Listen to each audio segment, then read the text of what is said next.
wonderful souls. This is Quinn Curtis, and you are listening to Joyful Living, where we have a really special guest today.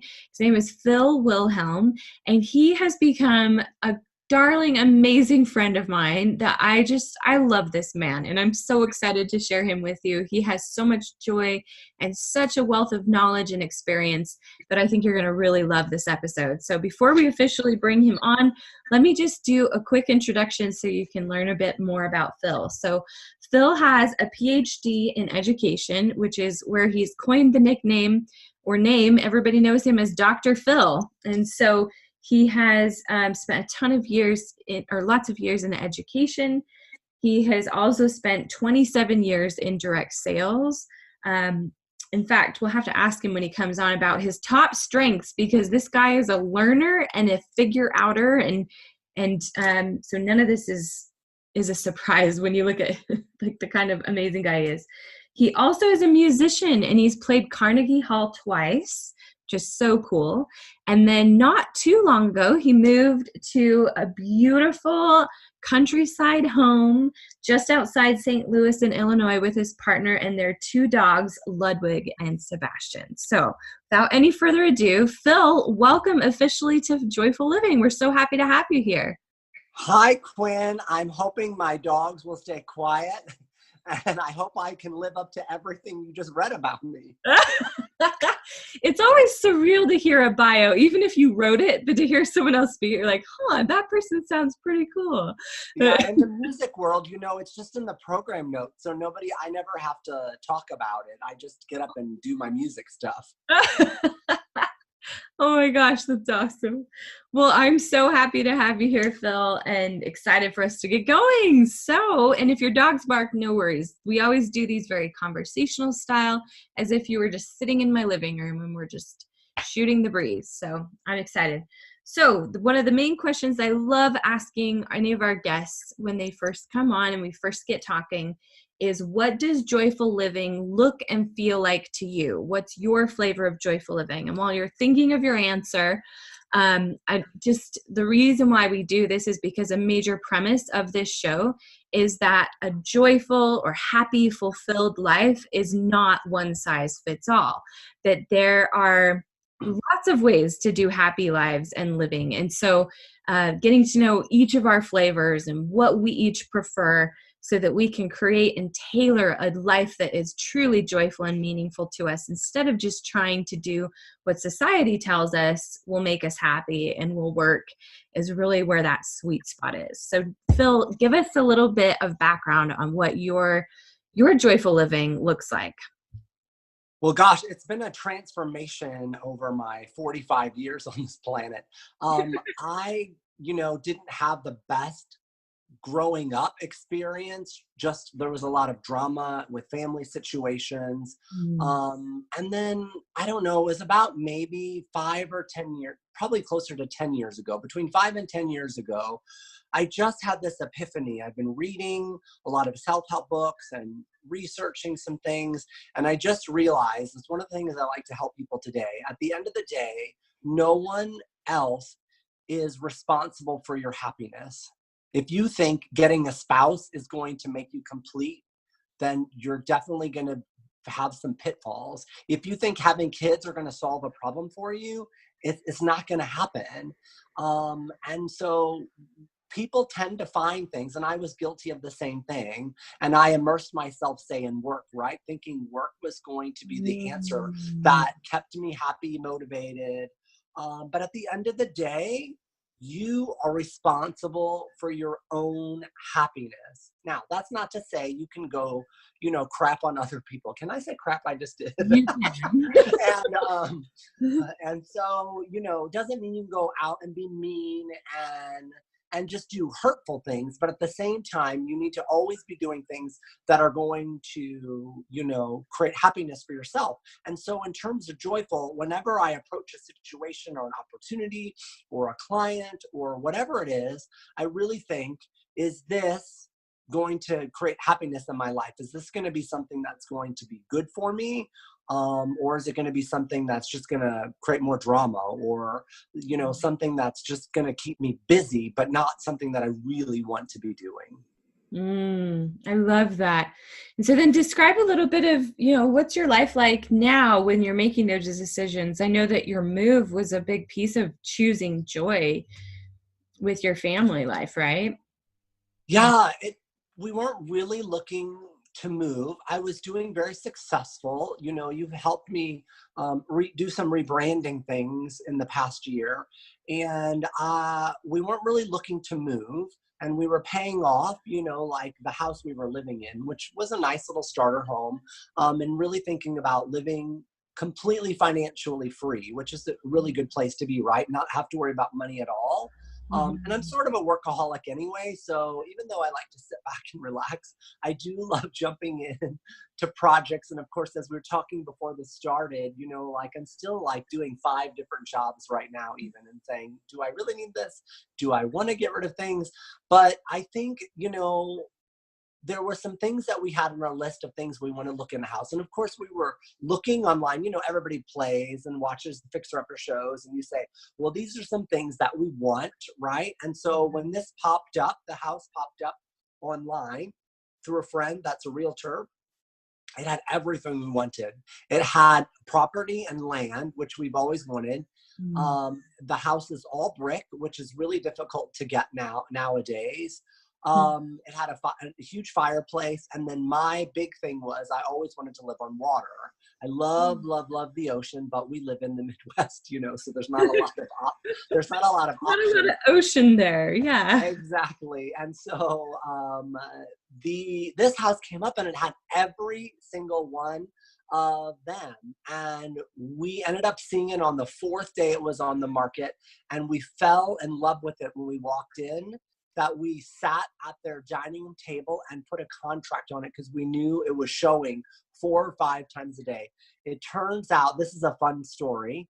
Yeah. It turns out that one of the St. Louis Cardinals, the baseball team, was also going to bid on the house, but they accepted our offer before they even had a chance. So we were most excited. Of course, last summer was kind of a craziness because it was about a year ago, almost next month, when all of this went down. And then we had to put a house on the market that we weren't even thinking of moving. But I have to tell you that every time somebody comes over to the house, they just say there's this sense of peace that comes over them because Mm. it's just gorgeous to look out all of the windows that open out onto the property, and especially the back deck, which is my favorite place to sit now that we're getting some better weather, and the soak up the sun and just take in life that I've created. It's just kind of Mm. an amazing experience.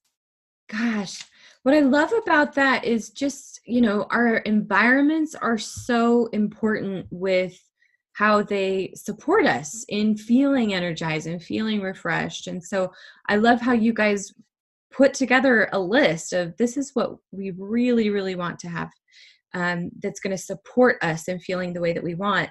And I also love just knowing, from working with you, that this shift hasn't necessarily helped you work. Let's see, what's the nice way to say this? I'm like, there's lots of ways. No, I'm just kidding. Lots of nice ways, but I'm trying to find the right way.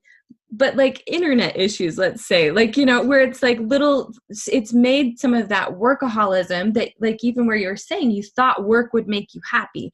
It's actually made some parts of work a little bit harder, where it feels like maybe that's helped even more to be more intentional so that you really are living the life that you want. Like this house really actually is so supportive fully, even with having rocky internet sometimes, because it's helping you to not overwork and actually get out on your back porch. I mean, you Well, know? I think it's important too, what you said just now even made me realize when you said intentions. I'm a big believer in mantras and living mantras and putting those kinds of just positive thinking out into the universe. So it is pretty interesting. I don't think I've ever thought of it that way, that we had a list of the things we wanted in a house, even though we looked at houses online. We never wanted to go look at them, but we really had put out in the universe, these are the things that we want, but I think that's true in other aspects of my life. When I want to do something, then I find a way to make it happen, or the opportunity presents itself as Mm. well. Yeah, I love that. So I know one of the things that you're really passionate about is creating the life you love. So what kind of tips and strategies or things have you learned over the years that really help and that you'd like to recommend for actually doing that? Like not just continuing to live the day to day, but really creating the life that you love. Well, everybody always says if you do what you love, you'll always be happy. And to be honest, I don't believe in that all the time. I know some people are going to think that's terrible, but like it's not true. I mean, some people find joy being a Walmart greeter, but that's not going to pay the bills, right? So Mm. you have to be able to figure out a way that you're going to have income. So money doesn't buy happiness. I definitely agree with that, but you have to have money in order to have basic necessities, right? Not everybody Mhm. wants to live in this, 3,000 square foot house that I'm living in on 3 acres, but they do want to travel or they want to be able to help more people. And so I think a couple things are getting your finances in order. A couple of years ago, I attended Mm. a conference, and one of the speakers of the conference really just talked about being debt free and what that really means to your life. I think as Mhm. Americans, we're just taught that, you buy a new car, you buy a new house, you have student loan debt. The list goes on, and all of those things make you happy. In fact, I see one of my good friends lives this life, and I feel like every few months they're buying something new. And I'm like, I don't know how they're affording this because she's a stay-at-home mom, works a little, odd jobs here and then. And he, has a good job, but it's not what I would say a great job that he's making a Mhm. lot of income. And I'm like, they're constantly buying things. And I'm like, that's not really buying you happiness, even though I think that they think that that's what's happening. And so I think the first thing is to really get your finances in order and see where you can make cuts and where are some of the things that you're going to make priority, and then work to get out of the debt, and paying things off and investing in your future. I mean, I think that to me is the number one wake up call that really let me live the life that I want to live. Of course, finding ways to create some extra income, whether it be residual or just extra odd jobs where you can utilize your skill sets, to bring in some extra income and put that towards some of the expenses you're having is really going to help. Mm. I love that. That's such sound advice. And it's so funny because I'm sitting here thinking, we all know these things, but then doing them is, or we know on some level, but then doing it is really where the difference happens. So it's like what we see with health. And I know that you work a lot with people with their health as well. It's like we all know actually what creates a healthy body. It's like you got to eat healthy foods and you got to move a little and you got to sleep and you got to none of this is rocket science, but then actually doing it, I feel like that moment of realization, like what you described at that conference, where you're like, wait a minute, this actually really isn't serving me to keep living in this status quo, this normal that we've created in the Western world, which is like you just have things, more things make you happy. Yeah, I coach some clients as well. And one of the things that I've realized is that, I've done private coaching and stuff in the past before as well. But one of the things that I think people need is just accountability. It's not that they don't know what to do or how to make it happen. They just often get stuck and don't know how to take that next step, or they just need accountability to get it done. I'm kind of guilty at this as well. People think it's funny. So a few years ago, my back went out, and I found that doing Pilates on the reformer is really good for me. So not just like mat Pilates, like yoga, but on an actual machine, the Pilates reformer. And it's done really, really good things for me. And since I lived this lifestyle, I was kind of bored, and I went and became a certified Pilates instructor, right? Of Because course I have you nothing better to do with my time. you And love so learning whenever I you love learn, learning, you right? do. And so, I became an instructor. I taught at the studio because I needed help. And then since then, I haven't. But I just went to Pilates on Monday and I paid for it, even though I have a machine in my house, because when I go to the gym or I go downstairs to my gym, I don't push myself the same way as having that accountability partner standing there telling me what to do, even though I already know what to do. So I Yeah. think a lot of people in society, we just get into these ruts and we know what we should be doing, but we don't know how to break past, or we need somebody to help kind of push us in the direction. Such a good point. Yeah, and also to like, I feel like some of that accountability piece is also somebody who we really trust too. Like I feel like I can have accountability with a friend of like, I'm going to do this, but that's still not as powerful as me feeling like bringing somebody in my life, like a Pilates teacher in your example, where they have some experience and some expertise there. I feel like I stay much more accountable when I feel like I'm bringing in somebody who lives this, right? So it's like if I've struggled forever with my health. Well, I was realizing I surrounded myself with people who health is hard. Taking care of your body is hard. Taking care of, doing those daily habits, it never gets done. Life is too busy. So I realized, oh my gosh, I need to start bringing in people and those that I can be accountable for that have and live in a different reality, like the reality I want, which is this is doable and we got this and this is just fun, Yeah, you just said something that really hit home is that, and this is something that I think everybody is experiencing right now, is that everybody has excuses. And as a society, we have changed to this. One of the things I hear all the time is just, I'm so busy. I'm so busy. And I'm so tired of hearing I'm so busy, because I literally see you on Facebook multiple times a day, or, like you are choosing to be busy. So you can't complain. Everything you do as a choice. That's what, when I taught, I love teaching elementary kids, because at the end of the day, everything comes down about making choices.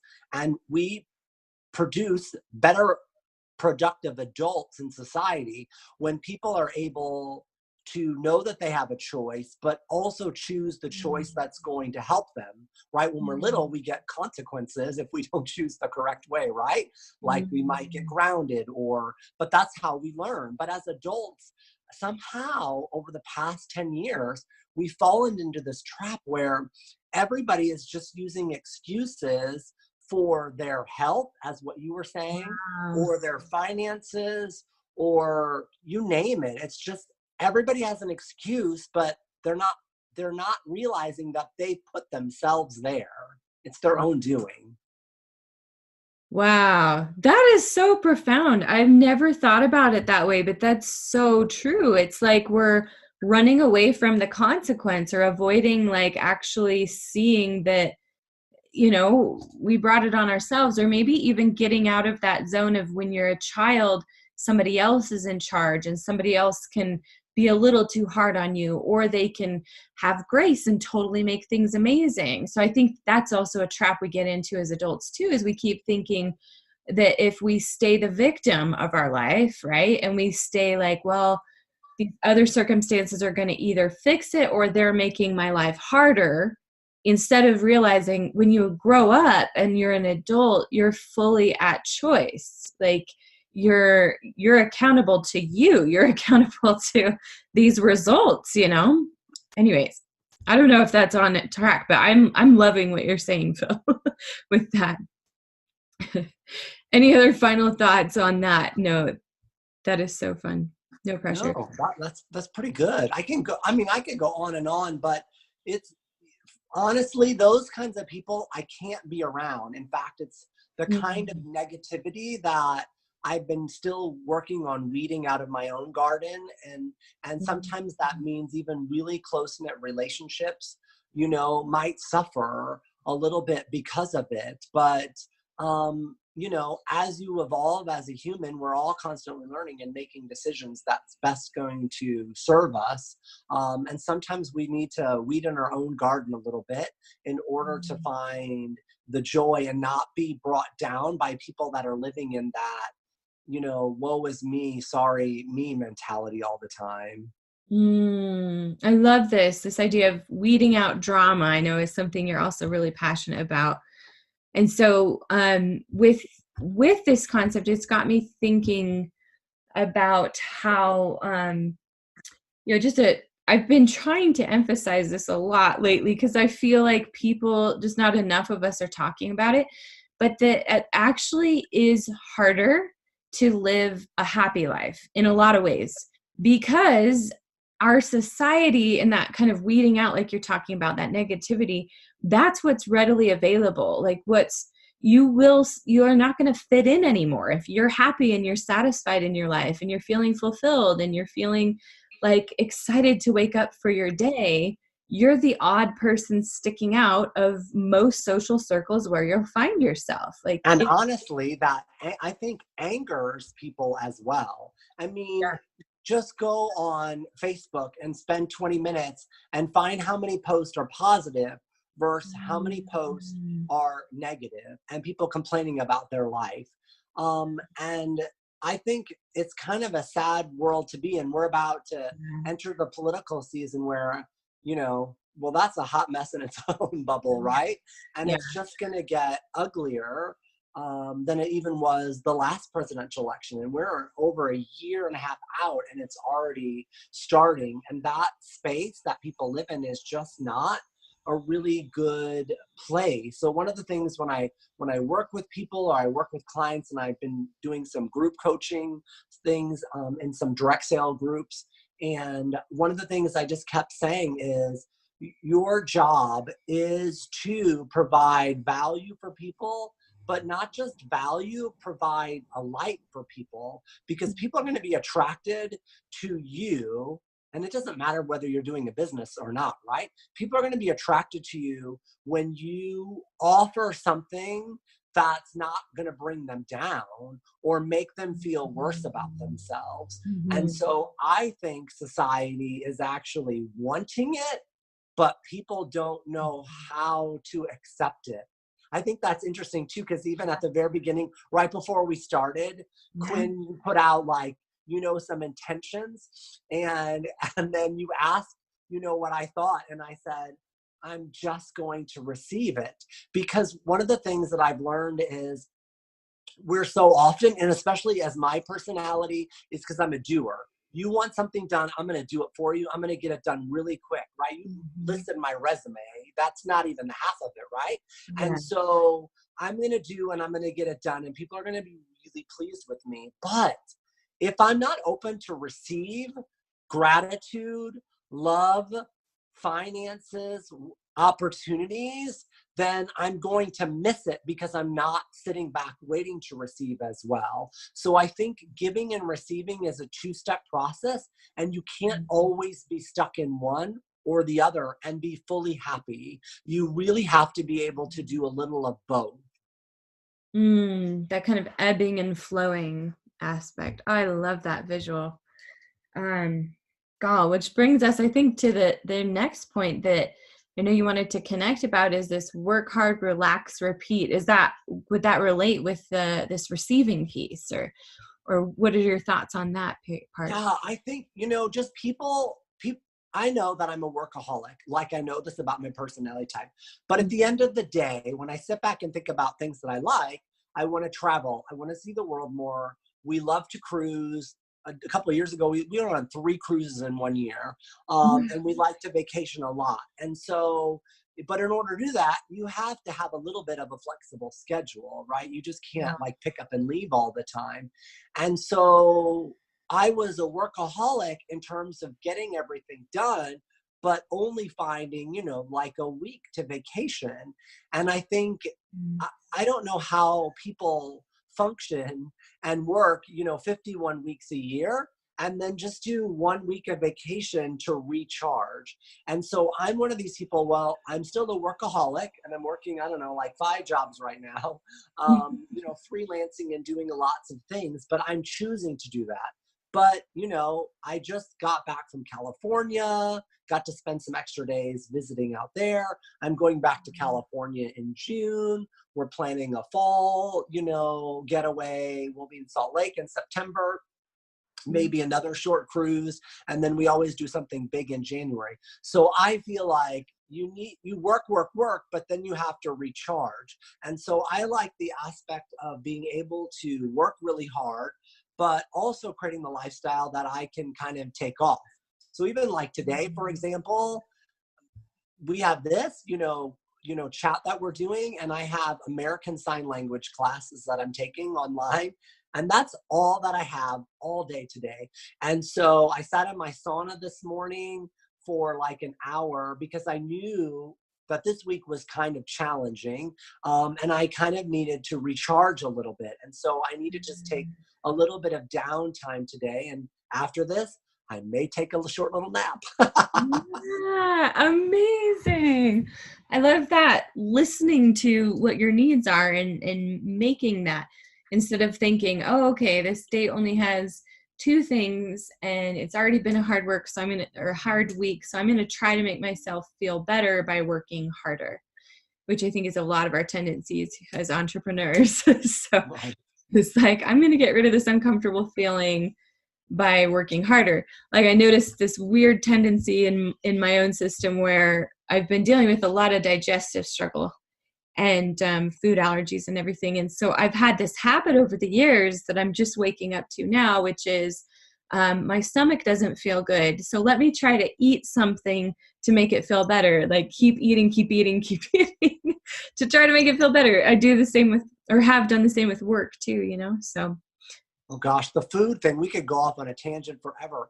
I'm working a lot about sugar craving and done a lot of research and building some things online, and I've created like really nice download about sugar and how there's a lot of healthy foods out there that you think are healthy, but when you read the ingredients, they're not. And the food industry, is much like the drug industry in some aspect, that sugar is in everything. And then our body like learns to crave it. And so in any kind of thing that we play with our mind or our body, that how we want to nurture it, whether that's healthy or unhealthy, is by eating more. I think the same thing, people go on cruises and people are always like, oh, the food is so salty. Well, that's because the cruise line wants you to drink more, because then you'll spend more money on the ship. And the food industry has done the exact same thing. If you read any ingredients, you're going to find it's just loaded with sugar, way more than the body ever needs. So fascinating. Well, Gal, what a world that we're living in, that we're having such high contrast between what actually serves and then what is just normal, this normal, miserable or normal, just okay kind of life that all too many of us have tried to make work or we've tried to settle for. And so I love what we're talking about today with being more intentional about all of the aspects of our life. So good. Phil, I know that it would be a shame if we didn't talk a minute about some of your direct sales experience and just connecting some of the dots there, because I know that you have a real genius zone here. And I know a lot of our listeners are interested in that. We haven't talked a ton about it on this podcast, but I will say that I used to believe that direct sales wasn't a viable business model. It was kind of like the School of Rock quote where he says, those who can't teach, or those who can't do teach, and those who can't teach gym class. I thought that was how direct sales went, was those who can't do real business do direct sales. And my entire life has been transformed by shifting that belief and really experiencing all the amazing value that is in the direct sales world and opportunities. I have so much respect for it. I highly recommend it. So if you're somebody who is looking at expanding your your business offerings or you're wanting to start a business, direct sales is an amazing way in. If you're already building one, you're on such a good path, and Phil has a lot of wisdom here. So Phil, tell us a little bit about why you love direct sales and what your, just maybe a little snapshot of what your experience has been, and the value that you find there. Well, I do want to say that there is a slight difference, and it's not something that I learned right away, between the direct sales model, our party plan, and the network marketing. I think what's happening though over time, and I'm even working with a company right now that is really like a morph between a traditional direct sales model and a true like MLM or network marketing company. And so I think the direct sales industry is adapting and shifting. But I got first involved, and I've been with probably two other companies. It was highly successful in both of them. Earned trips, took me around the world. Always a top recruiter or a top in sales. And the reason I got started was because I was a school teacher. And unfortunately, school teachers don't make a lot of income. And so I needed a way in order to create a little bit more extra income, right? Which is something we talked about early, like to pay off debt or just to be able to live, honestly. And this was with a teacher with going to have a master's degree when I got into it. So I was moving up on the pay scale, but it just, at the end of the day, wasn't a whole lot of extra money at the end of the month. And so I got involved with the company and we were super successful with it. And then it kind of went away and I jumped on board with another company and it was successful with it. But one of the things that I learned, and that's one of the things that I woke up to one day, is that there really is a big difference between a direct sales company and a network marketing company. And it's in the way they pay their employees. And that was a huge eye opener to me. I think I've heard, we've all heard of network marketing companies, and just like you, I don't know that I had a negative view. It was just something like, that's a different kind of person that does that. And Yeah. it's not something that I wanted to be in, where the direct sale or party plan company was just moms and they wanted out of their house and and you wanted to get together to have like a little party with your friends. And that's great. But what I learned was that I was working my tail off harder than I was even as a teacher, probably putting more hours in and not making even the same amount of money, even though I was in all accounts very successful in the company, winning top awards, tons of trophies in my other room here. But at the end of the day, it really wasn't making any money. And one of the things that I learned is that that model doesn't set people up really well for, it just went on my brain. You know how that happens? Residual income. And so because in order to get paid, you have to submit a decent amount of sales every month in order to earn that income. So when I was awoken to the network marketing model and I looked at like the opportunities and compensation plans, it was a huge eye opener. And one of the reasons that I like jumped on board so quickly. Now, as I said a few seconds ago, though, the direct sales industry is finding out and realizing this as well. And so a lot of companies are doing what I call like a hybrid, compensation plan, where there's a lot of party plan aspects to the company still, but their compensation plan is starting to look a little bit more like a network marketing company. And it's kind of exciting. I'm, working with this company, and I worked at this one company as a corporate employee actually, and helped train some of their leaders. And they had a compensation plan where some of those people are making, more money than people in an MLM are making. And so it's really starting to change, which is a kind of exciting time to be involved. Yeah. But getting back, I think, to the original, it's work. And one of the things that I think that only people in the industry know is that you do have to constantly find people to work with. You have to show up every day. And the people that aren't very successful in the business are those people that are used to being told what to do. Excuse me. So in a lot of our society, just like we talked earlier, in school, you're giving choices, but for the most part, you have to make the right choice or there's a bad consequence. Then we get a job, a traditional job where we go to work and there's accountability. The boss tells us what to do. And if we don't do it, we don't get a paycheck. So there's not many careers where your actual income is dependent on how hard you're going to work.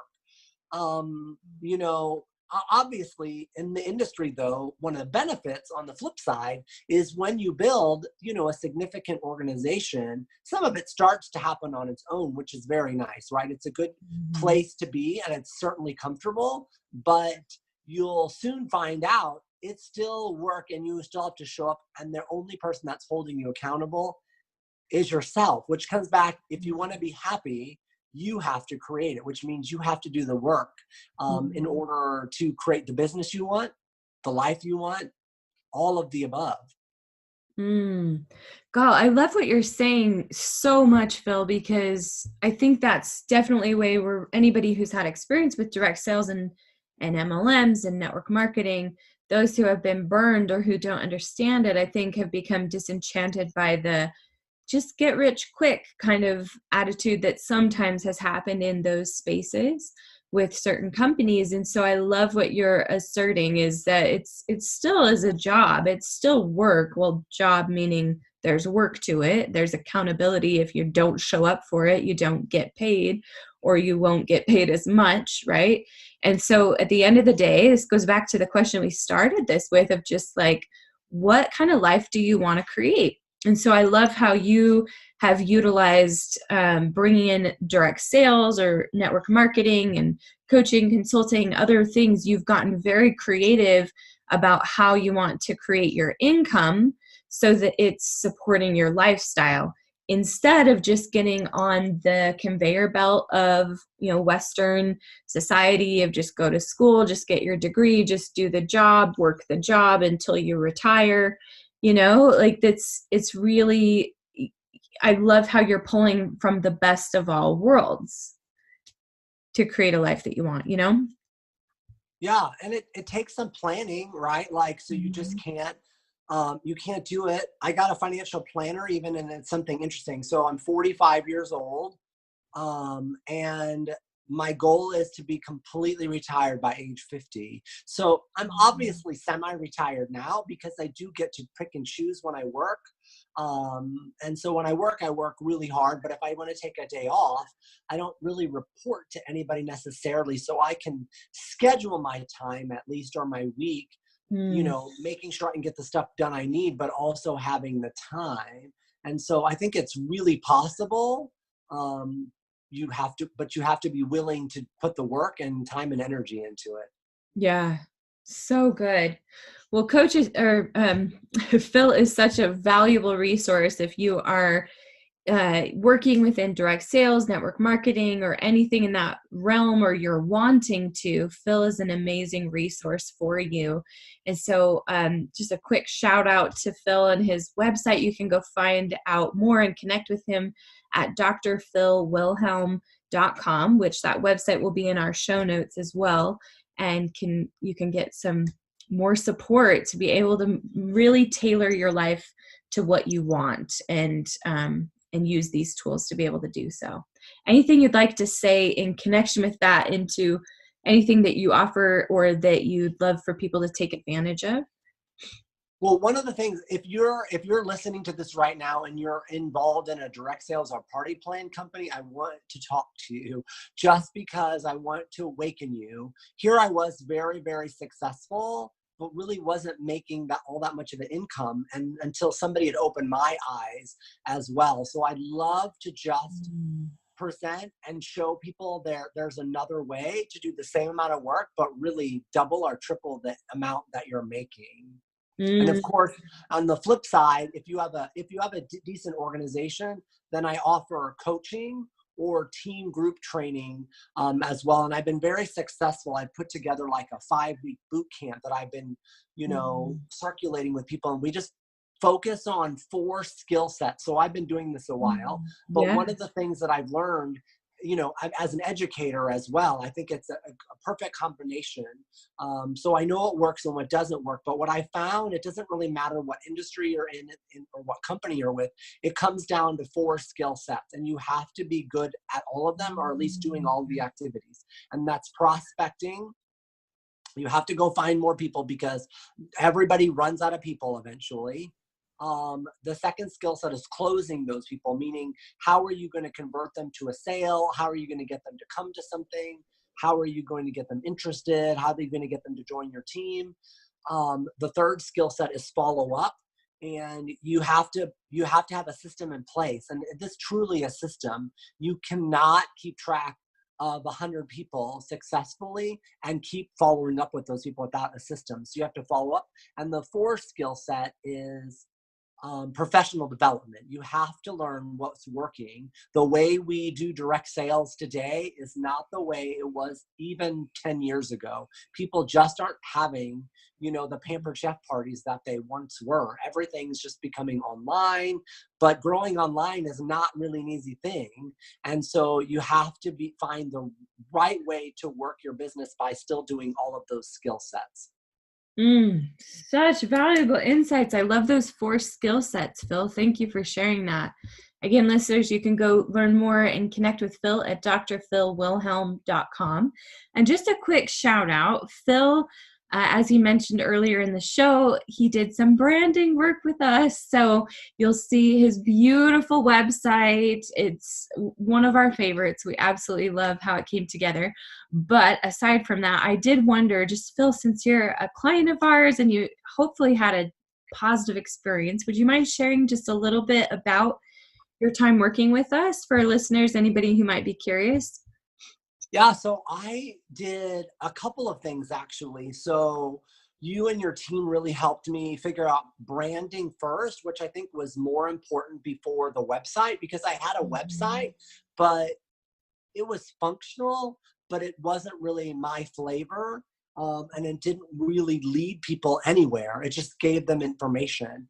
And so one of the things that I think you were really spot on is just helping me figure out who I am in the space. I mean, obviously I know who I am, but what I offer and what does that look like when somebody's going to see a first taste of me, or just going to jump to my website from a random location, or like even your listeners that are listening now, and they're going to come and what does this website say about me? And you're going to go through that website, which was the second process.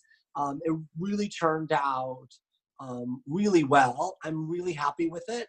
And it shows like my dogs in the picture because they're a part of my life, right? And so you get to see that. You actually get to see the property where I live, and you also get to see some ocean shots. So it's really all about bringing the things that I love into the brand online. And it's not something that I really could have done on my own, even though I feel like I'm a smart person and, can figure some things out. In that world was completely different. And to have this finished product that we're still playing with behind the scenes and creating some other content and downloads that are available and really vamping up my blog a lot. I was really just pleased at how fast everything happened for me. In order to get things moving. I will say the one difficult process, Yeah. and I don't think it had nothing to do with you or your team, it's that I really had to become clear when we got this, fantastic template that, put everything in. And I think, one of the things that I struggle with, and I think we can help you adapt as well, is that I wanted to do everything in the template.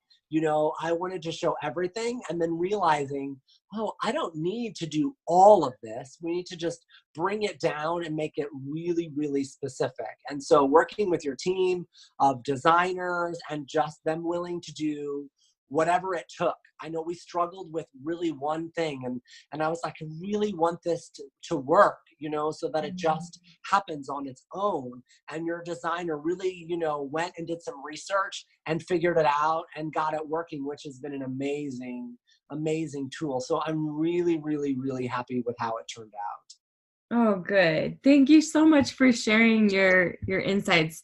You're a blast to work with. We had so much fun on your project. So, And I could just say, you gave me a shout out, but I worked a lot with your team because you have, some people helping you. And as I have an employee helping me as well for some of my businesses, but you all, if you get to work with Quinn, you want to pay to work with Quinn alone because she makes you feel like you're the most important, or she just thinks that of me only, but she makes you feel that you're the most important person, and she's going to do what it takes to make sure you're going to have your breakthrough, or you're going to nail everything down to, present the best version of yourself that you can.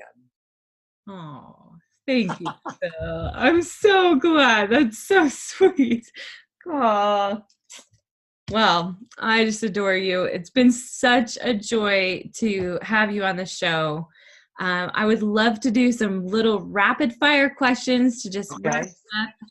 And because this is one of my favorite parts, but it's been pure joy. So tell us a little bit of just a quick snapshot of like actual logistics, like paint a picture of what this looks like for you. So joy with friends.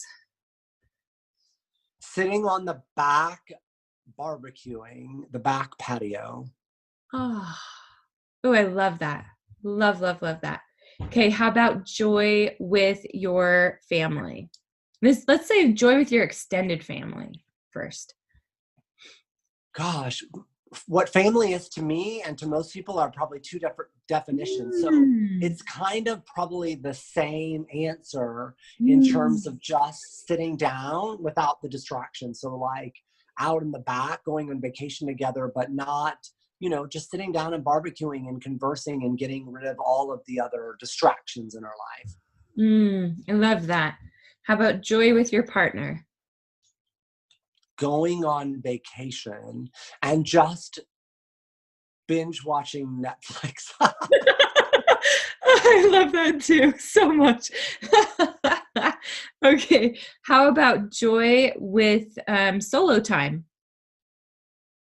So joy on your own. That looks different all the time, to be honest. So like today it was some downtime sitting in the sauna. Sometimes I just like sitting down at the piano, composing or just playing and singing. Sometimes I love getting sucked in to YouTube.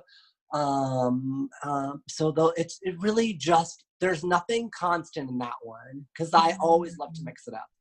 Oh, I love that. Okay. And final category, joy with the divine in whatever flavor that looks like to you. Yeah, so I work at a church. I'm a director of music at a church. It's been the longest job I've ever held. I've been there, it'll be 18 years this fall. I can't believe that I've still been there.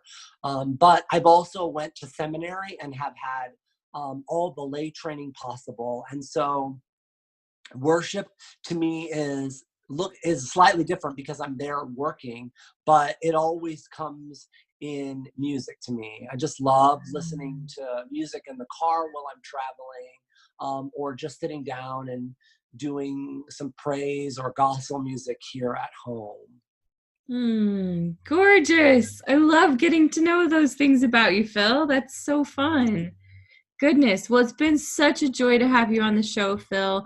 Is there any final thoughts or closing remarks that you'd like to add to just help listeners as they walk away from this episode? If you're still listening right now, then you need to focus on yourself, your health, your finances, and your own happiness. And the only person that is going to make those things happen is yourself. So learn to love yourself and learn what it takes to get out there to make those dreams come true. Oh, gorgeous. Thank you so much, Phil. It's been such a joy to have you on the show. Thank you to all of our listeners for listening. Hope that you received some massive value today and are leaving feeling inspired and excited and energized to keep moving forward and creating the life that you want today. So thank you again. And thank you to Phil. We're so grateful you could be here. And we'll talk to you all very soon. Bye. And in the end, love will last. been listening to Joyful Living. If you haven't already done so, be sure to email me at quinn@joyfullivingmovement.com so I can send you our yummy Joyful Living welcome package filled with lots of awesomeness, including access to our private Joyful Living network. I read every email from my listeners and would love to hear from you. Also, be sure to leave a review on iTunes, and most importantly, have a joy-filled day.